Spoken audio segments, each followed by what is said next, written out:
Hi friends, நீங்கள் எக்ஸலில் missing values எப்படி handle பண்ணுறதுன்னு பார்க்க போகிறோம். மிஸ்ஸிங் வேல்யூஸை ஹேண்டில் பண்ணுறதுக்கு எக்ஸ்பிளிசிட்டாக ஒரு என்ஏனோ இஃப் என்ஏனோ ஃபங்க்ஷன்ஸ் எல்லாம் இருக்குது.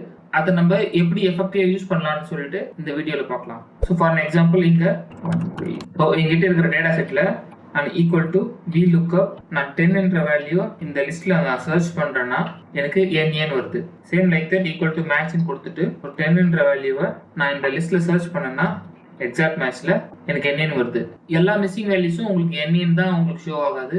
சில மிஸ்ஸிங் வேல்யூஸ் வந்து வேற டைப் ஆஃப் எரர்ஸும் வரும். லைக் சிங்கிள் ஸ்கேலார் வேல்யூ நம்ம சர்ச் பண்ணோம்னா நம்மளுக்கு என்ஏன்னு வரும். ஒரு லிஸ்ட் ஆஃப் அரே சர்ச் பண்ணோம்னா அதுல கேல்சின்ற எரர் உங்களுக்கு வரும். ஃபார் எக்ஸாம்பிள் ஈக்குவல் டு ஃபில்டர்னு பார்த்தீங்கன்னா உங்களுக்கு என்ஏன்னு வராது, கேல்சின்னு வரும். எனக்கு இந்த அரே வேணும். ஸோ இந்த அரேல ஈக்குவல் டு 10 என்ற வேல்யூ எனக்கு வேணும்னா எனக்கு கேல்சின்னு வரும். ஸோ ரெண்டுமே மிஸ்ஸிங் வேல்யூ தான். எக்ஸல் எதுக்காக இந்த மாதிரி ரெண்டு டைப் ஆஃப் எரர் வந்து நம்மளுக்கு ஷோ பண்ணுது. ஸோ இந்த VLOOKUP-ஓட எண்ணின்னு பார்த்தீங்கன்னா லிஸ்ட்ல ஃபர்ஸ்ட் மேட்ச் ஆகிற சிங்கிள் வேல்யூ மட்டும் எடுத்து தரும். ஸோ எக்ஸாக்டா ஒரே ஒரு வேல்யூ தான் நம்மளுக்கு அது புல் பண்ணி எடுத்து தரும். ஸோ அதுக்கு எண்ணின்னு வரும். ஆனா கேல்சின்றது அப்படி இல்லை. ஸோ இந்த லிஸ்ட்ல எத்தனை டைம் நம்மளுக்கு அந்த வேல்யூ வந்தாலும் அந்த வேல்யூஸ் எல்லாம் புல் பண்ணி எடுக்கணும். ஸோ எக்ஸல் வந்து அந்த அரேவை எப்படி மேட்ச் பண்ணுதுன்னா பொசிஷன் பேஸ் பண்ணி மேட்ச் பண்ணுது. ஸோ அந்த பொசிஷன்ன்றது ஜஸ்ட் நியூமெரிக்கல் வேல்யூஸ் தான். ஸோ நியூமெரிக்கல் வேல்யூவோட கால்குலேட் பண்றதுனால தான் ஃபில்டர்ல பார்த்தீங்கன்னா உங்களுக்கு கேல்சி எரர் வருது. VLOOKUP மேட்சஸ் எல்லாம் பார்த்தீங்கன்னா உங்களுக்கு என்ஏ எரர்ஸ் வருது.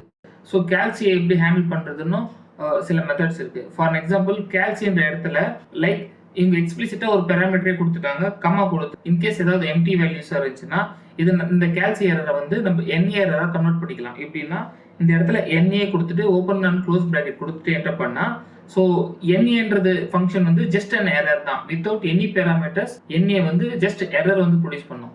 ஸோ இந்த மாதிரி எரர் வந்து கன்வெர்ட் பண்ணிக்கலாம். நீங்க ஒரு யூனிவர்சல் ஃபங்க்ஷன் மாதிரி ஒரு லேம்டா ஃபங்க்ஷன் மாதிரி எழுதுறீங்கன்னா அப்போ இந்த மாதிரி பேராமீட்டர்ஸ் எல்லாம் உங்களுக்கு யூஸ் ஆகும். எக்ஸல் ஃபார்முலாஸ்லேயே வித்தவுட் எனி பேராமீட்டர்ஸ் ஜஸ்ட் என்ஏன்னு நம்ம கொடுத்து ஓப்பன் அண்ட் க்ளோஸ் பிராக்கெட் கொடுத்தீங்கன்னா உங்களுக்கு எரர் ஷோ ஆகும். இது எதுக்காகனா ஜஸ்ட் எரர் கன்வர்ஷனுக்காக. ஸோ எதுக்காக நம்ம எரர் கன்வர்ஷன் பண்ணோம்? ஃபார் எக்ஸாம்பிள் ஒரு ஃபங்க்ஷன்ல லெட் கொடுத்துட்டு ஸோ ஏன்னு கொடுத்துட்டு ஃபில்டர்னு கொடுத்துட்டு ஒரு ஃபார்முலா எழுதுறேன் நான்.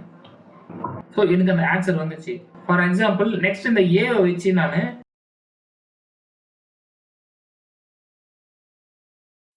ஃபங்க்ஷன்ல பார்த்தீங்கன்னா ஸோ ஃபில்டரும் நான் யூஸ் பண்ணியிருக்கேன், VLOOKUP நான் யூஸ் பண்ணியிருக்கேன்.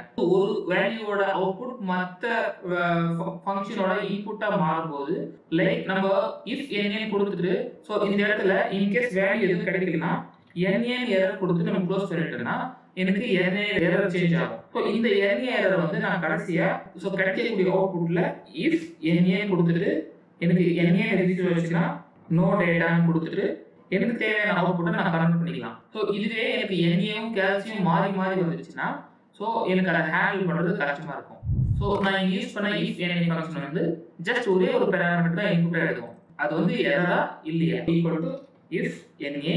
ஸோ அந்த வேல்யூ நான் செலக்ட் பண்றேன், கம்மா இன்கேஸ் இஃப் என்ஏ வந்தா எனக்கு இந்த வேல்யூ வரும், இல்லைன்னா எனக்கு அதே வேல்யூ திருப்பி வரும். ஒரு காலம்ல உங்களுக்கு லிஸ்ட் ஆஃப் எரர்ஸ் வந்து ரிசீவ் ஆயிருக்கு. ஸோ என்ஏ எரர் மட்டும் எக்ஸ்பிளிசிட்டா ஹேண்டில் பண்ணோம்னா உங்களுக்கு ஒரு ஃபங்க்ஷன் இருக்கு ஈக்குவல் டு இஸ் எரர்னு ஒரு ஃபங்க்ஷன் இருக்கு. ஸோ இந்த எரர் ஃபங்க்ஷன் வந்து எல்லாத்தையுமே எரரா தான் கன்சிடர் பண்ணும். ஆனா ஈக்குவல் டு இஸ் எரர்னு இஆர்ஆர்னு இருக்குல்ல, இந்த ஃபங்க்ஷன் மட்டும் பார்த்தீங்கன்னா என்ஏ வந்து எரரா கன்சிடர் பண்ணாது. ஸோ நான் இதை பேஸ் பண்ணி தான் லாஸ்ட் வீடியோவில் என்ஏ வந்து எரரா கன்சிடர் பண்ணக்கூடாதுன்னு நான் சொல்லியிருப்பேன். ஸோ இந்த வேல்யூவை நீங்க அப்படியே எக்ஸ்சேஞ்ச் பண்ணோம்னா இந்த வேல்யூவை நாட்ன்ற ஒரு ஃபங்க்ஷனோட கவர் பண்ணீங்கன்னா உங்களுக்கு ட்ரூ வந்து ஃபால்ஸாகவும் ஃபால்ஸ் வந்து ட்ரூவாகவும் சேஞ்ச் ஆகிடும். ஸோ இந்த இன்ஃபர்மேஷன் பார்த்தீங்கன்னா ஜஸ்ட் எல்லா எரரை விட என்ஏவை எப்படி நம்ம ஸ்பிளிட் அப் பண்ணி மற்ற எரர்ல இருந்து செப்பரேட்டா எடுக்கிறதா இருக்கட்டும், இஃப் என்ஏன்னு கொடுத்துட்டு அது எப்படி மற்ற டேட்டா செட்டா மேனிபுலேட் பண்றதா இருக்கட்டும், இன்கேஸ் அது ஃபியூச்சர்ல எரர் வராமல் இருக்கிறதுக்கு இந்த மாதிரி சின்ன சின்ன கரெக்ஷன்ஸ் எல்லாம் உங்களுக்கு யூஸ் ஆகும். பிளைண்டா நம்ம ஒரு ஃபார்முலா எழுதுறதுக்கும் ஃபியூச்சர்ல என்னென்ன எரர் வரக்கூடும் அப்படின்னு ஸோ முன்னாடியே அதை அசியூம் பண்ணி எக்ஸாக்டா ஸ்ட்ரக்சர்டா எழுதுறதுக்கு ஒரு டிஃபரன்ஸ் இருக்கு. ஜஸ்ட் 4 ஃபங்க்ஷன் ஞாபகம் வச்சுங்க. இஃப் என்ஏ இஸ் இஆர்ஆர் அப்புறம் ஜஸ்ட் என்ஏன்னு ஒரு ஃபங்க்ஷன் இருக்கும், அந்த ஃபங்க்ஷன் பிளஸ் நாட். இந்த 4 ஃபங்க்ஷனை நீங்க மாஸ்டர் பண்றது மூலமா நீங்க ஈஸியா ஹேண்டில் பண்ணிக்கலாம். ஸோ இந்த வீடியோவில் நீங்க கண்டிப்பா என்ஏ எப்படி நீங்க தனியா பிரிச்சு எடுக்கலாம் அப்படின்றதும் அது எப்படி தனியா ஹேண்டில் பண்றதுன்னு உங்களுக்கு கண்டிப்பா புரிஞ்சிருக்கும்னு நினைக்கிறேன். ஸோ இந்த பேசிக் லெவல் அண்டர்ஸ்டாண்டிங் உங்களுக்கு கரெக்டா இருந்தாதான் ஸோ அப்கமிங் அட்வான்ஸ் ஃபார்முலாஸ் எல்லாம் எப்படி நீங்கள் ஹேண்டில் பண்ணுறீங்கன்றது இந்த மாதிரி சின்ன சின்ன இன்ஃபர்மேஷன்லாம் உங்களுக்கு தெரிஞ்சிருக்கணும். அப்போ தான் உங்களால் அட்வான்ஸ் லெவல் ஃபார்முலாஸ் எல்லாம் எழுதும்போது உங்களுக்கு யூஸ்ஃபுல்லாக இருக்கும். லைக் லேம்டாவாக இருக்கட்டும், ரெக்ரசிவ் லேம்டாவாக இருக்கட்டும். ஸோ இந்த மாதிரி ஃபங்க்ஷன்ஸ் எல்லாம் பார்த்தீங்கன்னா பேசிக் ஸ்ட்ரக்சரே இதுதான். ஸோ இந்த மாதிரி சின்ன சின்ன நுவான்சஸ் எல்லாம் நீங்கள் தெரிஞ்சிருந்தா தான் அந்த மாதிரி அட்வான்ஸ் லெவல் ஃபங்க்ஷன்ஸ் எல்லாம் உங்களால் எழுத முடியும். ஸோ கண்டிப்பாக உங்களுக்கு புரிஞ்சிருக்கும்னு நினைக்கிறேன். Thank you so much. நெக்ஸ்ட் வீடியோவில் பார்க்கலாம்.